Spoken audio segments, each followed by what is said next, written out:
The Human Founder Podcast by Gali, Bloch.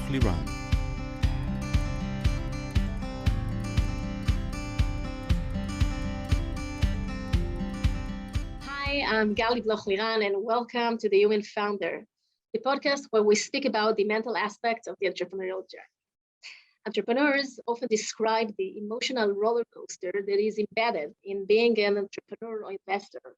When you experience the lowest of lows when you lose your father, and the highest of highs when your daughter is born, and everything happens within a year. And it's from that place of uncertainty, the need to constantly self-manage ourselves, keep up our energy and be mentally resilient in order to deal with everything. Well, it's not easy. In each episode, I will be talking to entrepreneurs, investors, psychologists, being their sounding board, with the goal of creating a space for this less spoken about layer, which is the mental aspect accompanying the entrepreneurial journey. I will also share tips and tricks to help boost your focus, clarity, and mental resilience. Today, I have the pleasure of speaking with Yoni Bloch. Hi, Yoni, and it's really, really fun that you're here with me. Hi. In the past, sorry. I just like the choice of headphones that you decided to put on. It looks like we are on Twitch. Yeah, like we're live streaming. Yeah, and we're very young, right? Like 15 years back, right? Yeah. So every time that someone in the past heard my name, he asked me, "Hey, are you a relative of Yoni Bloch?" And I used to say, "Yeah, he's my uncle." So, hey, uncle. Hey, auntie. And it gets deeper. We'll get to it.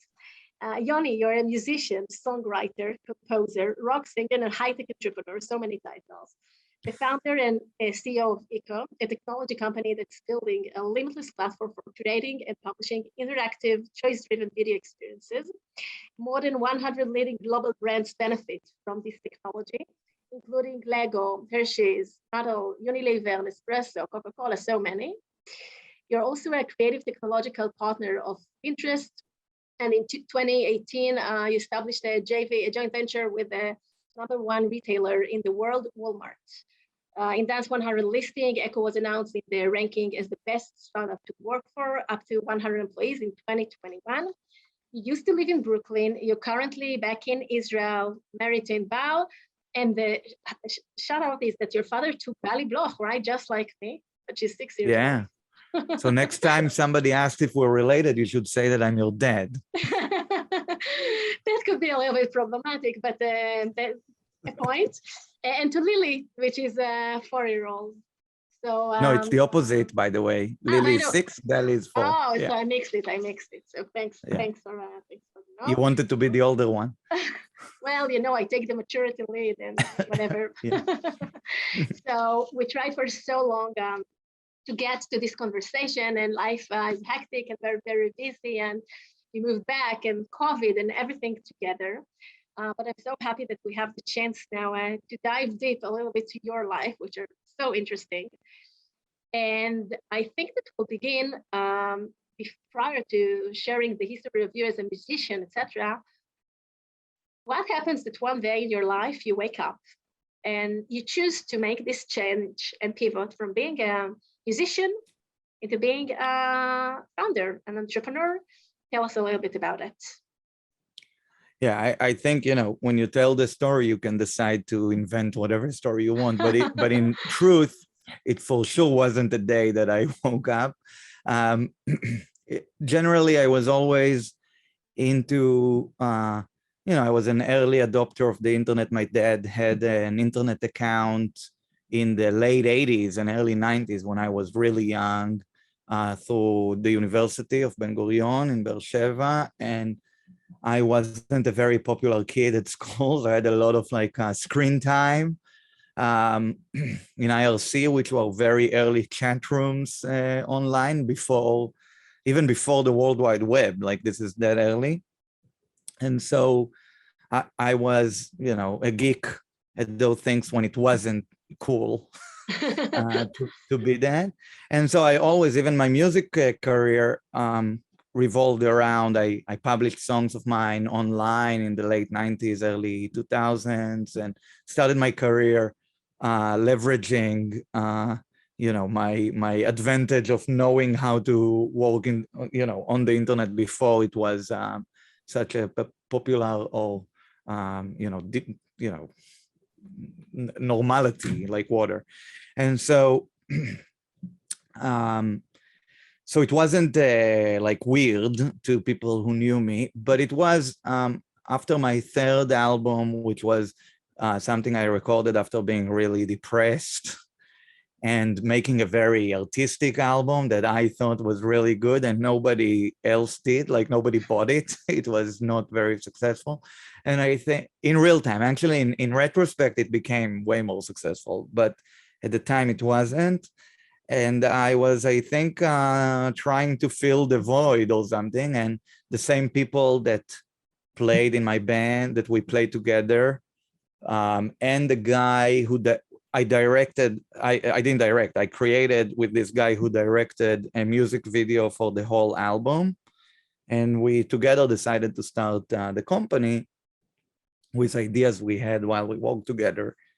But I didn't understand in the beginning. I thought I'll be able to really do both. It's not very easy, obviously. But it's been a lot of fun. And because it's the same people, we already had the dynamics of how we are as humans and how to work with each other figured out. And I think a lot of it was a big advantage to how we treat each other and help each other thrive in this environment. It's also a problem. I remember now when I was saying this, that like one time when we were collecting anonymous feedback from employees, one of the things that people said was something that like, it feels that you're either in the band or not in the band. And so there was a lot of like thinking, should it be like a band being at Eko or not? Is it a good thing or not? We weirdly or not weirdly have a lot of people who also play music, even if they're software developers. So it's, So you touched base many points, and we'll dive into it. I want to maybe go back to what you said, that before the third album, you're very depressed. Would you like to elaborate what happened there? I was 20 something and I had a girlfriend for a long time that she and I kept breaking up and getting back together. And I think she broke up with me and she said it's the last time she's breaking up with me. And I didn't believe her, but she meant it. And so this time she meant it. Yeah, and I got very depressed, I think. And I started I wanted to record this album so she will hear it and she will have to get back to me. But by recording the album, it was actually the therapeutical process.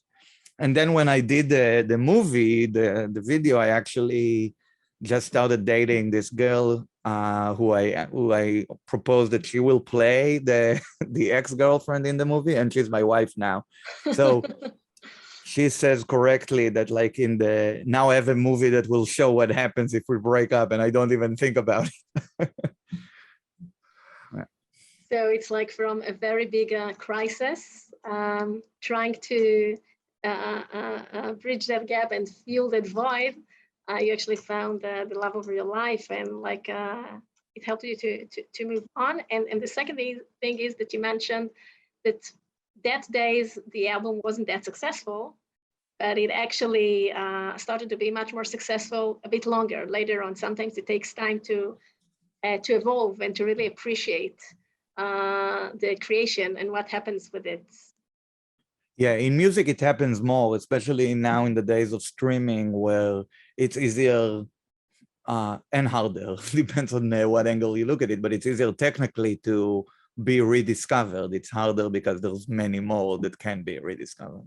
Yeah, but the album as an album also came out in the end of 2008, which was the real end of CDs.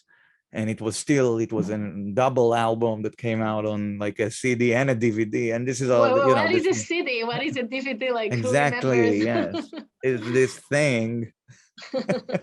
Well, maybe it came comes after back. the cassette.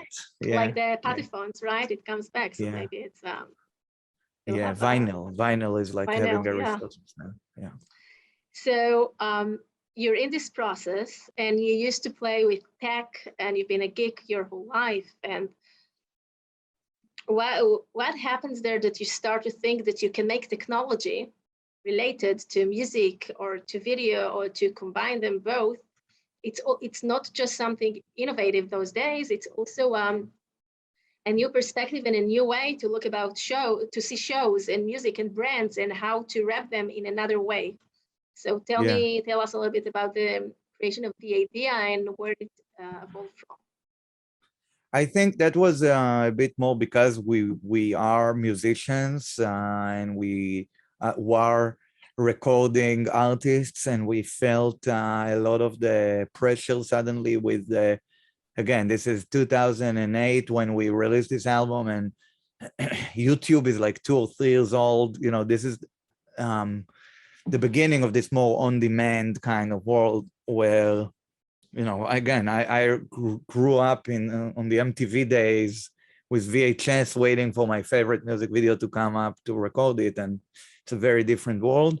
And so, you know, we were walking in a world where patience came down, discoverability went way higher, but because everything is available to you at any moment, all the time, it's harder to keep people engaged.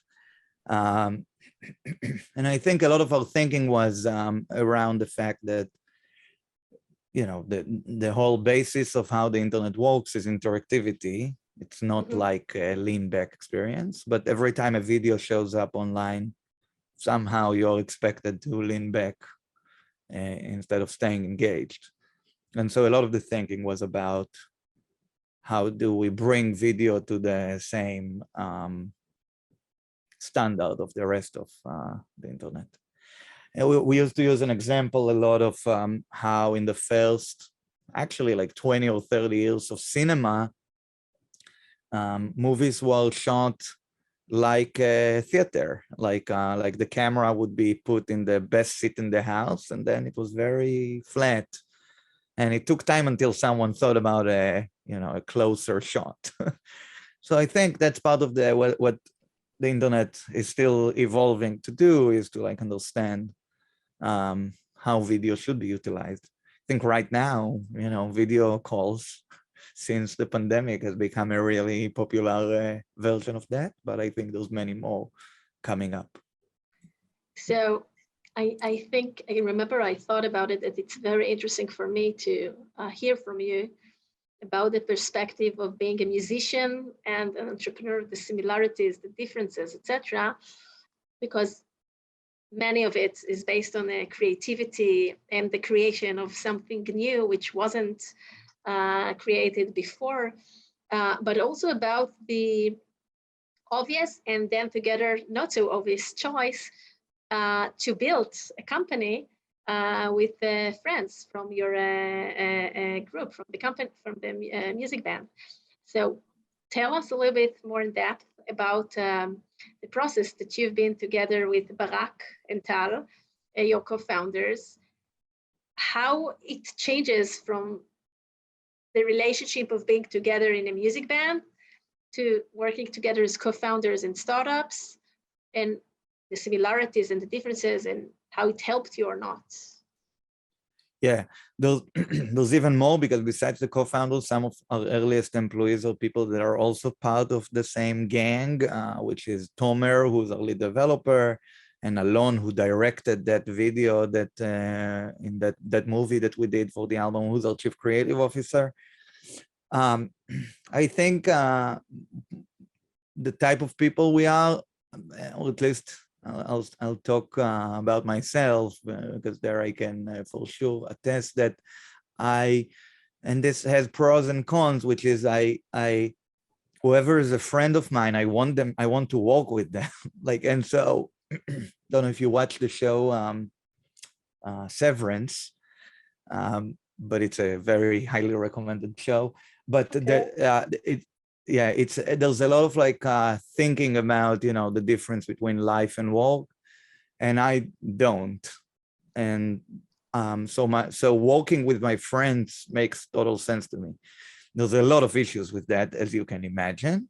But the type of people we are, because a lot of us also were involved together musically before that, and walking in music is much more, because in music the artist is the product, then everything is very emotional, and it's not weird to talk about it, because if something is very successful, you become very like manic, and if things are very not successful, you become very like, it's very emotional, because again, it's all about you personally.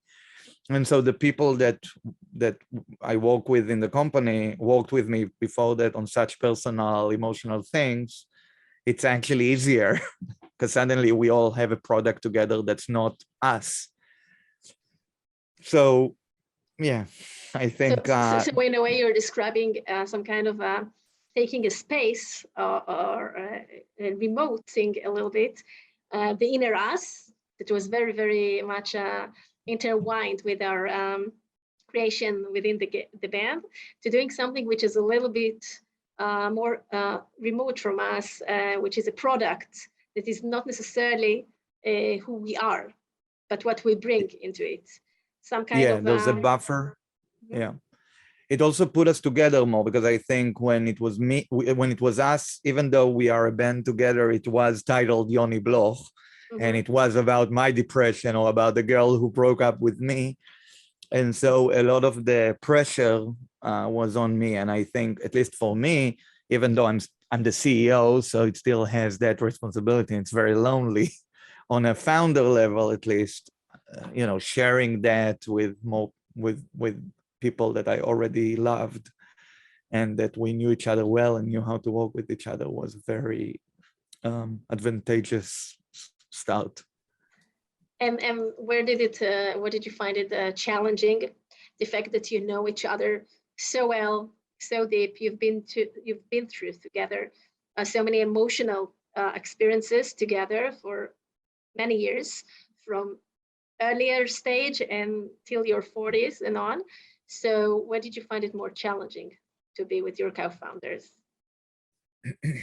I think the biggest problem is that when you mix those things together, is that if you need to talk to your friends about your co-founders or to your co-founder, you don't have that ability to break those things apart. And so it took some getting used to, but eventually we got to the point where we just can talk about everything. And there's like a lot of self-awareness and talking from different lenses or with different hats, and being very clear in like what capacity are we talking right now. So in that manner, there is hardly any, there isn't actually any separation in your relationship. It's like best friends, co-founders, like everything is together. And the band, because we still play together. You still play together? Yeah. So that brings me to another thing that you mentioned, that it may be very difficult for someone from the outside or an outsider to actually feel that he can tap into this and be part of this group. And it probably has a lot of impact on the culture that you build in the company, or not? First of all, for sure, who we are and what we bring in is the culture, I think. And I think one of the things I've learned is that you don't set the culture and then start working. You understand what is your culture as a person, or as an entrepreneur, or as a CEO, or as a colleague, or whatever it is. And then you try to find the strong points in that and emphasize them, and identify the weak points and try to avoid them. And so, we have a little booklet of our values and our culture that tries to define it. And it starts with like, we are all artists, and continues with like, we are okay with chaos, And I think it's because, we have people coming in and saying, well, I'm not okay with chaos. And I'm like, we have a conversation of like, you might not be okay here, because this is like what's happening. This is chaos.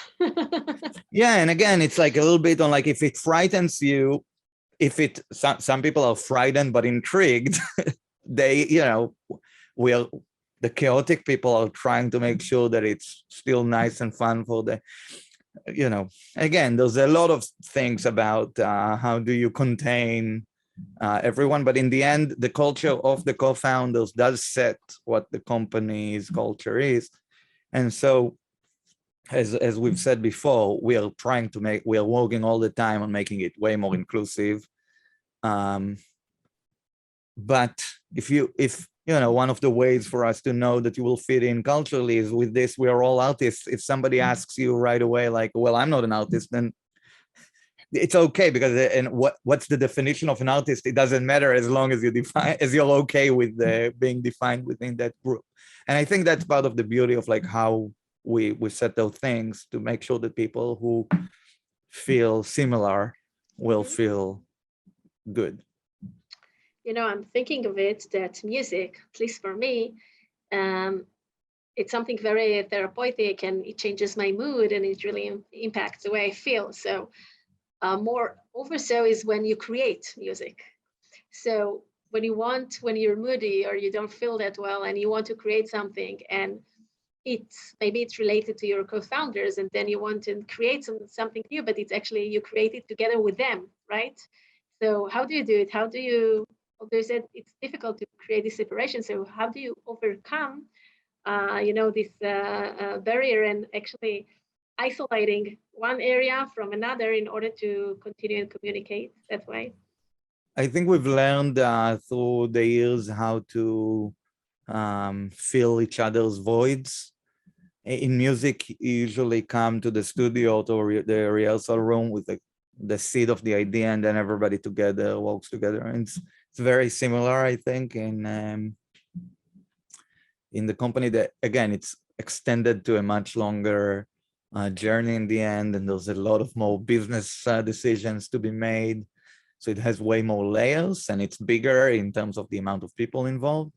But a lot of it starts at least from the same place. And I think the thing that beats everything else is that we have a lot of trust between each other. And then with other people who are not part of this, we have a lot of like openness, and we know what we don't know. And so bringing people who have expertise in other things, I think part of our humbling background is that we are not from the entrepreneurial or startup, or again, we all have technology backgrounds, and Tomer, who's, as I said, is our lead developer. So like we're actually, there's no separation of those things. But we have trust and openness, I think, to each other, between the people who came in the beginning, but also obviously to everybody who's joined afterwards. So, I had a fascinating conversation this morning with one of my founders, who's a founder, and he's also a writer. And it means that he's an artist as well, and it's very much within him. And I'm conveying the same question to you. Do you find yourself more like Yoni the musician, or Yoni the CEO, or Yoni the founder, or you're both and it's everything mixed together? Or do you find yourself sometimes that you answer to a specific question or need from, being a musician, on from the stand of being a founder? How do you navigate between those different, I won't even say hats, because it's much deeper than just a head. It's who you are. It's part of your identity. Yeah, it's exactly that. I don't know yet, and I'm still figuring it out myself, because it is an identity crisis all the time, or one that is ready to happen at any moment. I think the biggest challenge is the context switching. And I think I'm trying to find ways to blur the lines in a way that will be productive and will contribute to both. But I'm still on the quest to making sure that it does work well. There's things where it's more obvious. When as a CEO, I would need to present the company on stage in some kind of event, I have a very clear, this might sound like I'm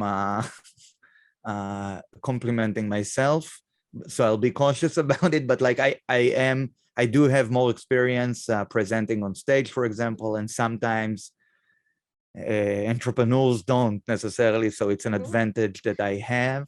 You bring the performance abilities into the entrepreneurship world. Yeah. On the other hand, as CEO, like as a, you know, in the band, you know, my band members, we all know each other well enough, but because it's very emotional, there's a lot of like things that in leadership inside a company don't have any place, you know, in terms of like I had in the beginning of work, if somebody would leave the company, I would be like, you're dead to me. I don't ever want to.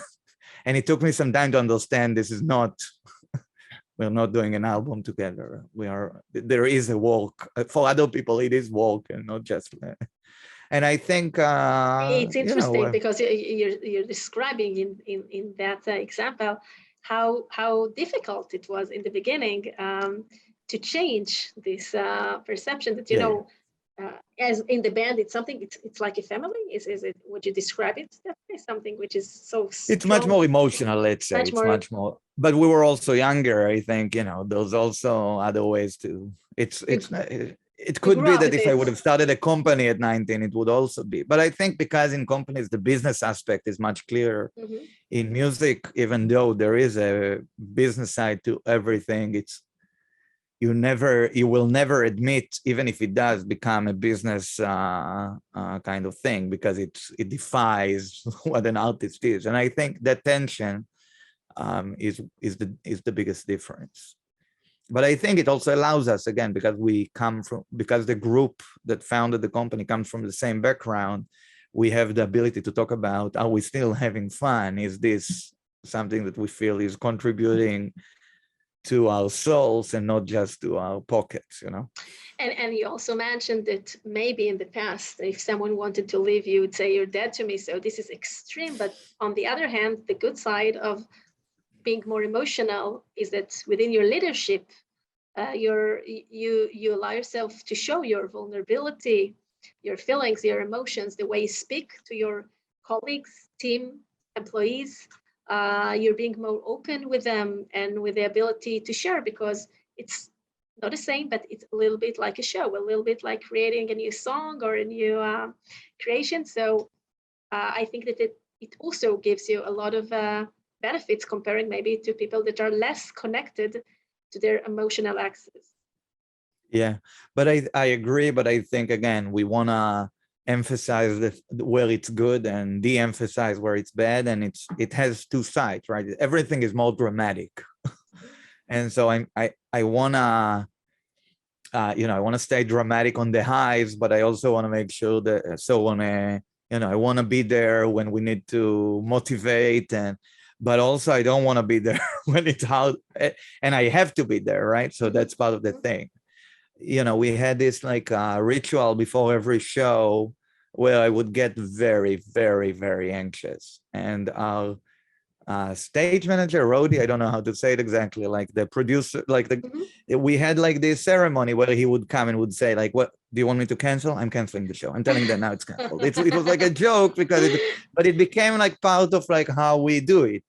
That was your ritual in order to make your performance better. That's what you needed, this little kickoff in order it would break the island. But now, so in a way, even though I was leading the show, there were people around, like I was allowed to, but you can't in front of like the company say like, you have to, there was like you a lot cancel, of stuff. Let's close the deal. Let's close the company. It's a lot more. It's like, I had a hard day. Let's close. Anybody wants to make a joke about dying? No, you can't, and you can't show those things, and you have to keep on. And it's very easy when everything is easy, and it's very hard when everything's hard. And again, that's back to the other problem. When you're the product, it's much more emotional. But you can always start a new album, record a new, and it's still you. When you're in a company, you're very dedicated to a much bigger impact. But also then when it becomes harder, you have to stay dedicated. So tell us from a big concert, from a big show on stage as a performer and musician, to a big deal with Walmart. tell us a little bit about it and how was that behind the scenes and how did you feel there? And also something that is interesting for me, did you feel that you have a gap to fill with the business understanding of things, or that you felt that is something which is like natural to you and easy for you to continue this line of being a geek, a musician, a businessman, and founder? There were a lot of questions there. I'll quickly, I think there's no connection between shows and deals. So a show is like such a moment in time where you feel so much love. It's a high that is so amazing. And lately what started happening, which I love, is that we come over in the summer and do like a few shows and then not. And I hope to keep on doing that. That like is, for me personally, is just so much fun. It's all the greatness of the shows without like the career part. Well, yeah. And so, and a deal is something that takes a lot of time. And the deal itself, again, I think we are in the world of, because it's just, one deal doesn't matter even when it's really big. It's all counted in the terms of impact, and we're working on scaling. That's how startups these days anyway have to. So until the journey, you have to play the journey, because the goal is infinite. And so you can't wait until it never ends. Yeah, it never ends. Like every time it's a new height, it's a new mountain to climb. It's like exactly. Let's say we the next one. Yeah, like let's say we become bigger than Google, then we have to fight Apple, right? Like I'm half joking, but what I'm saying is like it's you always you adjust to wherever you are. So the game continues. So it's an important mindset to be in, because you can never rest. On the one hand, you need to keep working, you need to keep growing the company, but on the other hand, it's also pretty amazing. I mean, the deal that you closed, and it's a big achievement, and it's also very important to know, to appreciate it and to see it and to communicate it to your team that they had a great work.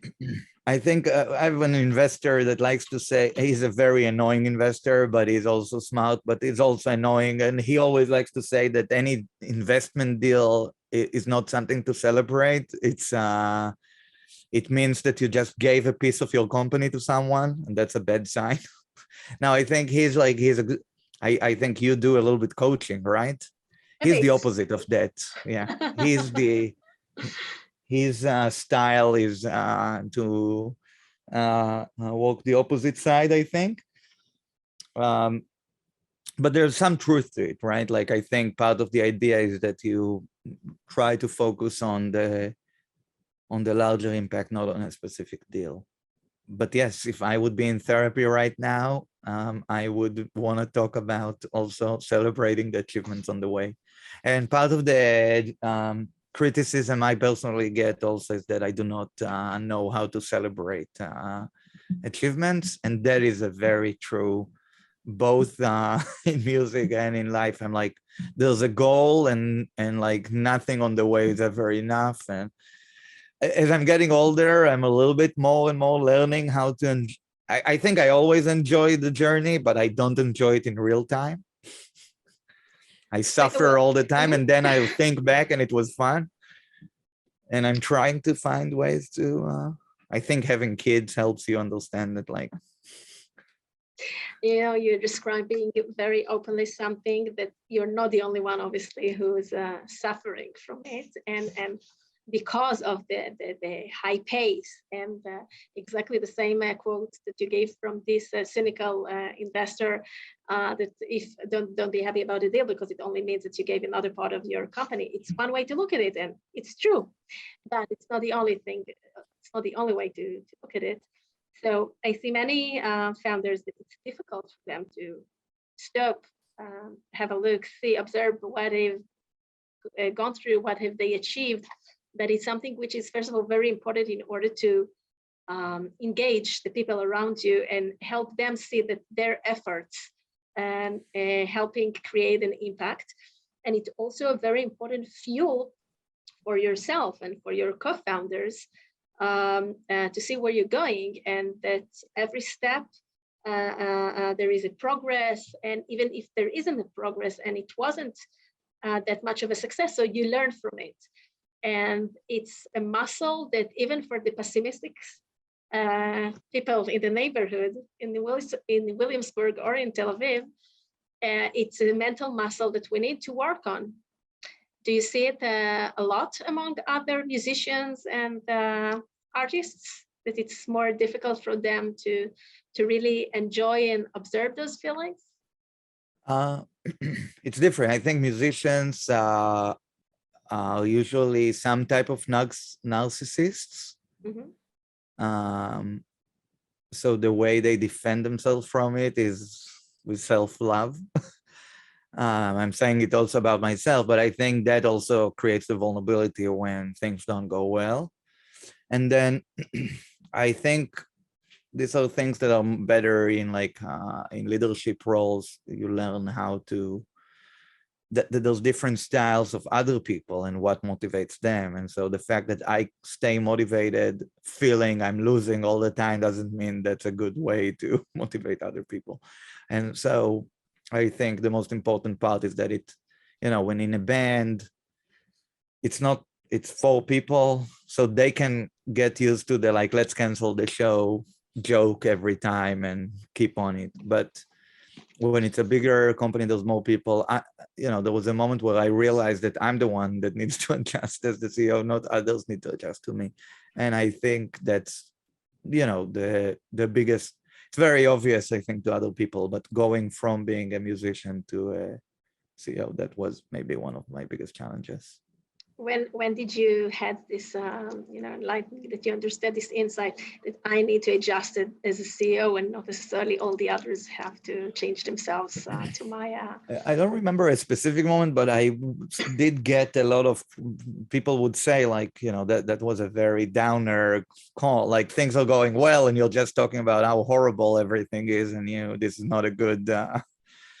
And I was like, well, this is why we have to, I would, go more on the cynical of it's not well until we've changed the world completely. And at some point, I think people stood up to me and told me that was very not motivating. And then I do think I read some book. I read a few books that I was told I need to read, like management books, which if you would have told me as a musician that I would think you would I never believe it. Yeah, but some of them are very good, some of even the classic, I think it's called 5 dysfunctions of a team or whatever it is. A lot of the more American employees brought some of those things that, again, I would have been otherwise very cynical to. But because you have to also work with people who come from a very different culture and also less, they're less open about it, then you have to dig a little bit deeper into how to manage it. And I think that was a benefit to me personally, at least in the end, in how. I think that you described now something, as a musician and a performer, you stand on stage and you perform, you sing, you play, and you feel the vibe of the audience, right? And the clapping hands or the singing together with you, you feel the energy in the place. And when you describe it in the business side, that you had a wake-up call from your employees who told you you're being too cynical, stop with it, or be a little bit more positive, or empathetic, or optimistic, because it's important for us. Plus, understanding that you're working in a different environment. It's not just Israeli audience, it's also American people. They have a different culture. So your ability to listen and to read and to understand what the audience say, it can be either the audience in the show or the audience at your company, is a very important thing to fine-tune yourself as a leader, as a CEO, and to listen to your people. Yeah, I agree.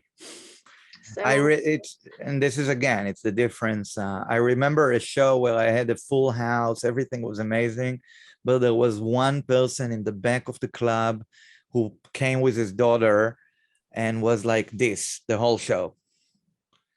and I could only notice him. Like I couldn't notice Yoni anything closed else. the eyes. For those who are listening and can watch, he just closed the ears. He just The closed ears, the ears. yeah. He did, like, it's too loud for him. But I dedicated the show to him. Like, it was such a bad idea. It was so stupid, but like I couldn't help myself. And those are the things you have to, that's the intuition. And I'm not the only one. It's a famous, like, kind of intuition for people who are narcissists who wants to be on stage, right? Like I'm not noticing whoever likes me. I only notice whoever doesn't. Finding the way that will drive you in a good way and that it will help you drive others is a challenge that, Yeah. So now you're back in Israel, right? After living several years in Williamsburg, in Brooklyn. How was it to come back? We came back in the middle of COVID, so it was weirder that there was COVID and coming back, so I can't separate those two things, but I'm happy to be back. The food is amazing here. Not that you suffered in New York, maybe just during I mean, no, but like it's better here. It's better. I see. I think the food in Israel is the best. Good food is important. So what lies ahead to Eko and what you're doing? What's in the future? We're in an interesting time right now. We have done things that are so impactful on that Walmart deal that on one hand, it sucked our time big time because Walmart is such a huge beast. And what we are trying to do now, and we will be successful, is taking everything we've learned and unleashing it on the rest of the world.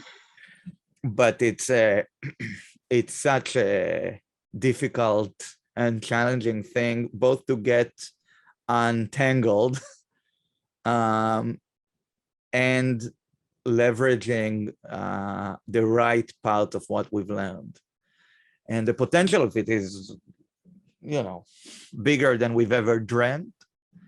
And the challenge is very obvious as well, because we are, no matter what, we're way smaller than them.